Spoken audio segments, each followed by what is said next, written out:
आज हम जानेंगे माँ जगत जननी की तीसरी महाविद्या माँ षोडशी के रहस्य, कथा, महत्व और साधना के बारे में। इसलिए वीडियो को अंत तक बिना स्किप के अवश्य देखेगा ताकि आपको सब कुछ साधना विधि इत्यादि अच्छे से समझ में आ जाए। दोस्तों, आज का वीडियो वैसे भी आपको थोड़ा सा बोर करने वाला हो सकता है क्योंकि आज हम आपको बहुत ही गहरी और गुप्त रहस्य की जानकारी देने वाले हैं।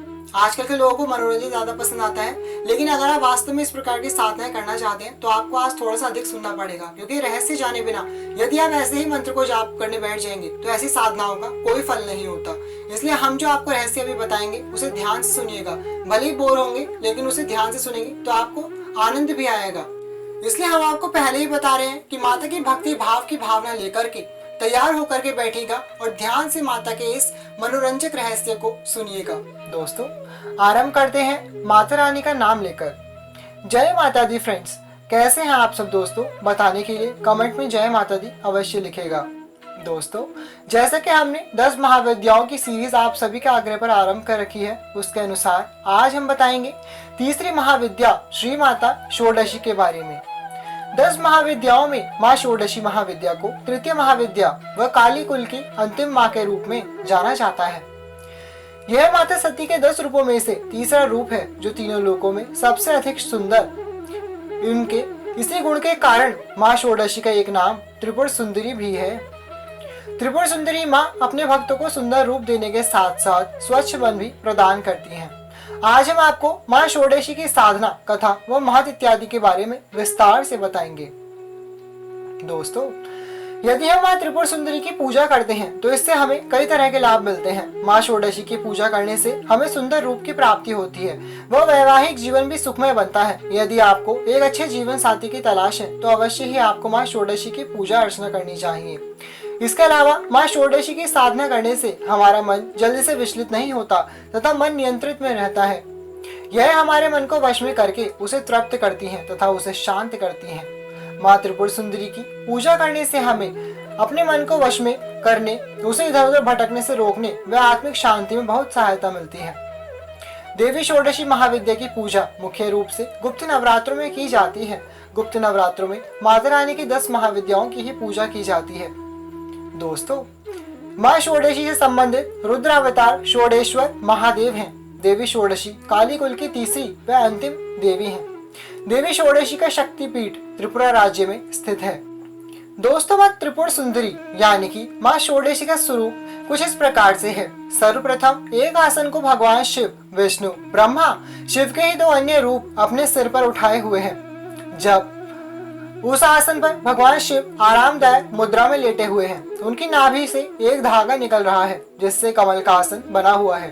इसी कमल के आसन पर माँ त्रिपुर सुंदरी विराजमान है। माँ त्रिपुर सुंदरी का वर्ण सुनहरा है तथा वे लाल रंग के वस्त्र धारण किए हुए हैं। उनके शरीर पर तेज चमक रहा है जो उनके द्वारा पहने गए कई तरह के आभूषणों के कारण भी है। उनके सिर पर एक मुकुट है तथा केश खुले हुए हैं।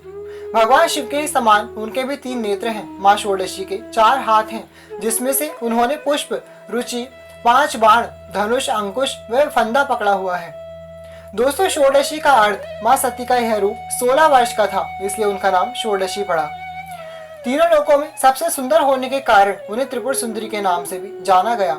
जो राजाओं का भी राजा हो अर्थात अविजित हो, इसलिए माँ त्रिपुर सुंदरी को राज राजेश्वरी भी कहा जाता है। साथ ही साथ इन्हें माँ ललिता भी कहते हैं। जो अत्यधिक सुंदर व आकर्षण से भरपूर हो उसे ललिता कहते हैं। इसके अलावा इन्हें लीलावती, कामाक्षी, कामेश्वरी, कामाख्या, ललितांबिका, ललिता गौरी इत्यादि नामों से भी जाना जाता है। दोस्तों, देवी महेश्वरी शक्ति स्वरूपिणी षोडशी महाविद्या सबसे मनोहर श्री विग्रह वाली सिद्ध देवी है। लक्ष्मी, सरस्वती, ब्रह्माणी तीनों लोगों की संपत्ति एवं शोभा का ही नाम श्री है। दोस्तों, त्रिपुरा शब्द का अर्थ बताते हुए शक्ति महमिन स्तोत्र में कहा गया है, तिस्रभ्यो मूर्तिभ्यः पुरातनत्वात् त्रिपुरा, अर्थात जो ब्रह्मा, विष्णु एवं महेश इन तीनों से पुरातन हो वही त्रिपुरा है। त्रिपुराणव ग्रंथ में कहा गया है, नाड़ी त्रयम तु त्रिपुरा सुषुम्ना पिंगला त्विडा मनोबुद्धिस्तथा चित्तम पुरत्रय मुदाहृतम तत्र तत्र वसत्येषा तस्मात् तु त्रिपुरा मता, अर्थात सुषुम्ना, पिंगला और ईड़ा ये तीनों नाड़ियां हैं और मन, बुद्धि एवं चित्त ये 3 पुर हैं। इनमें रहने के कारण इनका नाम त्रिपुरा है। 16 अक्षरों के मंत्र वाली ललिता देवी की अंग कांति उदीयमान सूर्य मंडल की आभा की भांति है। षोडशी माता की 4 भुजाएं 3 नेत्र हैं। ये शांत मुद्रा में लेटे हुए सदाशिव पर स्थित कमल के आसन पर आसीन है। भगवती षोडशी के चारों हाथों में 5 अंकुश, धनुष और बाण सुशोभित है। वर देने के लिए सदा सर्वदा तत्पर भगवती षोडशी का श्री विग्रह सौम्य और हृदय दया से आपूरित है। प्रशांत हिरण्य गर्भ ही शिव है और उन्हीं की शक्ति षोडशी जी है। तंत्र शास्त्रों में महाविद्या षोडशी को पंचवक्त्रा अर्थात 5 मुखों वाली बताया गया है। चारों दिशाओं में 4 मुख और एक ऊपर की ओर मुख होने से इन्हें पंचवक्त्रा कहा जाता है। देवी के 5 मुख तत्पुरुषा, सद्योजात, वामदेव, अघोर और ईशान शिव के 5 रूपों के प्रतीक हैं। 5 दिशाओं के रंग क्रमशः हरित, रक्त, धूम्र, नील और पीत होने से ये मुख भी इन्हीं रंगों के हैं। देवी षोडशी के 10 हाथों में क्रमशः अभय, टंक, शूल, वज्र, पाश, खड़ग, अंकुश, घंटा, नाग और अग्नि है। दोस्तों यहाँ पर देवी के हमने आपको 2 स्वरूप और 2 ध्यान बताए हैं। पहला जो चतुर्भुजी में था, अब यहाँ पर 10 भुजी में बताया है, इसलिए कंफ्यूज मत होइएगा। अब आपको आगे बताते हैं। षोडश कलाएं पूर्ण रूप से विकसित होने के कारण ये महाविद्या षोडशी कहलाती है। त्रिपुरा रहस्य में वर्णन है कि त्रिपुरांबा ललिता भगवती ने भंडासुर नामक असुर का वध किया था। ललिता माँ को आद्य शक्ति माना जाता है। अन्य विद्याएं भोग या मोक्ष में से एक ही देती हैं, परंतु भगवती महात्रिपुर सुंदरी ललिता महाविद्या अपने उपासक को भुक्ति और मुक्ति दोनों प्रदान करती हैं। इन आद्य शक्ति षोडशी महाविद्या के स्थूल, सूक्ष्म, पर तथा तुरीय 4 रूप हैं। एक बार पराम्बा पार्वती जी ने भगवान शिव से पूछा, भगवान आपके द्वारा प्रकाशित तंत्र शास्त्र की साधना से जीव के आदि व्याधि, शोक, संताप, दीनता, हीनता तो दूर हो जाएंगे, किंतु गर्भवास और मरण के असह्य दुख की निवृत्ति तो इससे नहीं होगी। कृपा करके इस दुख से निवृत्ति और मोक्ष पद की प्राप्ति का कोई उपाय बताइए। परम कल्याणमय पराम्बा के अनुरोध करने पर भगवान शंकर ने षोडशी श्री विद्या साधना प्रणाली को प्रकट किया। दुर्वासा ऋषि श्री विद्या के परम आराधक हुए हैं। षोडशी महाविद्या की उपासना श्री चक्र में होती है। श्री यंत्र को यंत्रराज की संज्ञा दी गई है। इसमें 10 महाविद्याओं का अर्चन संपन्न हो जाता है। यदि पूजा के लिए कोई विग्रह उपलब्ध ना हो तो मान्यता है कि शालग्राम, पारस शिवलिंग और श्री यंत्र, इन तीनों में से कोई एक विग्रह भी उपलब्ध हो तो उसमें ही समस्त देवी देवताओं की आराधना संपन्न की जा सकती है। दोस्तों जो भी लोग माता त्रिपुर सुंदरी की साधना करेंगे, यदि आपके पास फोटो है तो बहुत अच्छी बात है, और यदि फोटो है भी तो भी साथ में आपको श्री यंत्र, जो श्री यंत्र आपने देखा होगा लक्ष्मी माता की पूजा में भी हम यूज करते हैं, तो उस श्री यंत्र का पूजन आपको अवश्य करना है। और यदि फोटो ना भी हो तो भी कोई बात नहीं, जैसा कि हमने अभी आपको रहस्य में बताया कि श्री यंत्र के रूप में भी इनकी पूजा की जा सकती है। आपके पास शिवलिंग है तो उसमें भी माता की साधना और पूजा कर सकते हैं। दोस्तों इस श्लोक में श्री विद्या का सामान्य ज्ञान रखने वाले कुछ साधक तो सुलभ हैं, परंतु विशेष ज्ञाते अत्यंत दुर्लभ हैं। कारण, श्री विद्या रहस्यमयी गुप्त विद्या है। इसका मंत्रोपदेश गुरु परंपरा द्वारा योग्य साधकों को ही दिया जाता है। भगवती की आराधना खाली दिखावे के लिए नहीं होनी चाहिए। उत्तम तो यही है कि जिनके पास पर्याप्त समय हो, विश्वास हो, श्रद्धा हो, जो नित्य इसका जाप आदि कर सकने में सक्षम हो, वे ही योग्य गुरु से श्री विद्या के मंत्र की दीक्षा लें और नित्य जप आदि करें। हालांकि योग्य गुरु ना मिलने पर आगमोक्त मंत्र ग्रहण विधि का आश्रय लेकर भी साधक स्वयं दीक्षित हो सकता है, परंतु मार्गदर्शन तो गुरु ही करता है। इस श्री विद्या का प्रकाशन हर किसी के समक्ष नहीं करना चाहिए। सामान्य आराधकों को स्तोत्रों के पाठ से भगवती की आराधना करनी चाहिए। फ्रेंड्स, समझ गए आप सभी कि आपको बिना किसी गुरु के इस प्रकार की साधनाएं नहीं करनी चाहिए, जैसा हमने आपको पहले भी बताया है। यदि आप हमें गुरु मानते हैं और हमारी आज्ञा अनुसार ये पूजा साधना करते हैं तो हम आपको बस इतना ही उपदेश देना चाहेंगे कि आपसे जितना बताया जाए उतनी सरल और सात्विक माता की पूजा ही करें। जैसे कि इसमें कहा गया है, ऐसे ही किसी भी मंत्र का जाप ना करें। तो अभी हम आपको जो बताएंगे उसी के अनुसार कीजिएगा। श्री विद्योपासक दुर्गुणों का सर्वथा त्याग करें। श्री विद्या की आराधना में सुपात्र बनना अति आवश्यक है। गुणवानों की निरंतर निंदा करने वाले, इंद्रियों का दासत्व, आज व शून्य, जिसमें सीधेपन का अभाव हो, कुटिल, नित्य स्त्री प्रसंग करने वाले, उद्दंड, मनवाणी, कर्म से गुरु भक्तिहीनता आदि दोषों से युक्त व्यक्ति से श्री विद्या की सदा रक्षा करनी चाहिए। षोडशी कारणों में कहा गया है, पराये गुरु के शिष्यों, नास्तिकों को, सुनने की अनिच्छा रखने वालों को एवं अर्थ का अनर्थ ढाने वालों को यह विद्या कभी नहीं देनी चाहिए, अन्यथा उपदेष्टा गुरु शिष्य के पापों से लिप्त हो जाता है। ध्यान की महिमा मंत्र जाप से भी अधिक बतलाई गई है। आद्य शक्ति श्री विद्या के ये 3 प्रकार के मुख्य स्वरूप हैं। श्री बाला त्रिपुर सुंदरी, श्री षोडशी त्रिपुर सुंदरी और श्री ललिता त्रिपुर सुंदरी इनके प्रस्तुत ध्यान है। तो चलिए अब आपको साधना विधि के बारे में बता देंगे कि माता की पूजा में आपको सब कुछ लाल रंग का ही प्रयोग करना है। माता सुंदरता और काम की देवी है, इसलिए उन्हें लाल रंग सर्वाधिक प्रिय है। लाल रंग का आसन, लाल रंग के वस्त्र, लाल रंग का पुष्प, सिंदूर, भोग में भी आप लाल रंग का ही कुछ माता को अर्पित करेंगे। जैसे कि हमने आपको सभी साधनाओं में बताया कि सर्वप्रथम आप गणपति देव का पूजन करेंगे, उसके बाद आपको इसमें श्री यंत्र की पूजा करनी है और माता के भैरव, जो कि हमने आपको अभी बताया था षोडेश्वर महादेव हैं, उनका आपको पूजन करना है। यदि माता का श्री विग्रह है तो उसमें जो सदाशिव लेटे हुए हैं उनके आसन के रूप में, उनका भी आपको सर्वप्रथम पूजन करना चाहिए। यदि ये भी संभव ना हो पाए तो शिवलिंग का पूजन करें मात्र, उससे भी माता की पूजा संपन्न होती है। उसके बाद माँ श्री विद्या को आपको सिंदूर इत्यादि से तिलक करें, चंदन अर्पित करें, गंध इत्र माता की पूजा में आपको अवश्य चढ़ाना चाहिए। माता को पुष्प इत्यादि भोग और धूप दीप दर्शाने के बाद माता के इस प्रकार से ध्यान करें। दोस्तों, मां त्रिपुर सुंदरी का ध्यान है। बालार्क मंडला भासाम चतुर्बाहु त्रिलोचनाम पाशांकुश वराभीति ईरधारयंतीम शिवाम भजे। आपको स्क्रीन पर मंत्र लिखे दिख जाएंगे, आप इस पर उच्चारण कीजिएगा जैसा हमने किया है। इसका अर्थ है जो उदय काल के सूर्य मंडल के समान कांति धारण करने वाली है, जिनकी 4 भुजाएं, 3 नेत्र तथा जो अपने हाथों में पाश, अंकुश, वर एवं अभय मुद्रा धारण की रहती हैं, उन शिवा देवी का मैं ध्यान करता हूँ। भवानी श्री विद्या का ध्यान करना चाहिए।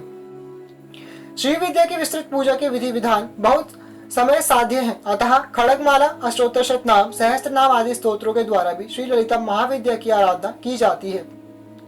दोस्तों, जो भी सिंपल सरल पूजा करना चाहते हैं वो माता के इन जो भी हमने स्तोत्रों के आपको नाम बताए हैं वो आप गूगल पर देख लीजिएगा या आपको कहीं से मिल जाते हैं, तो सिर्फ उन स्तोत्र का पाठ करके ही माता का पूजन करें। पंचोपचार पूजन के बाद जो लोग मंत्र जाप से साधना करेंगे उन्हें भी हम मंत्र भी बताएंगे, ध्यान से सुनते रहिए।